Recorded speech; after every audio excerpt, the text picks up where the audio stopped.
Hi అండి, పిల్లలకి హెల్తీగా ఏమైనా చేయాలి అనుకుంటే ఇలా సింపుల్గా గోధుమ పిండితో చిప్స్ని రెడీ చేసుకోండి. ఇవి ఇలా ఒకసారి రెడీ చేసుకుంటే నెల రోజుల వరకు పాడవకుండా ఉంటాయండి. ఒక గిన్నెలో 2 కప్పుల వరకు గోధుమ పిండిని వేసుకోండి. ఇందులో నలుపుకున్న 1 టేబుల్ స్పూన్ వామును కూడా వేసుకోండి. ఇందులోనే 1 టేబుల్ స్పూన్ చిల్లీ ఫ్లేక్స్ని, రుచికి సరిపడా సాల్ట్ని వేసుకుని ఒకసారి బాగా కలుపుకోండి.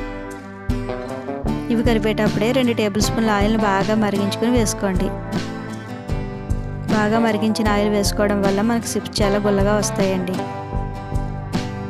ఇప్పుడు వీడియోలో చూపించిన విధంగా కొంచెం కొంచెం వాటర్ వేసుకొని చపాతీ ముద్ద కంటే ఇంకా కొంచెం గట్టిగా ఉండేటట్టు కలుపుకోండి. పిండిని బాగా కలుపుకున్న తర్వాత ఒక 5 నిమిషాల పాటు పక్కన పెట్టుకుని ఆ తర్వాత ఈక్వల్గా పిండి బాల్స్ని రెడీ చేసుకోండి.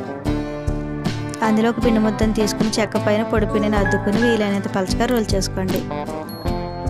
ఇప్పుడు ఒక చాకుని తీసుకుని మీకు నచ్చిన షేప్లో ఉండేటట్టు చిప్స్ కింద కట్ చేసుకోండి.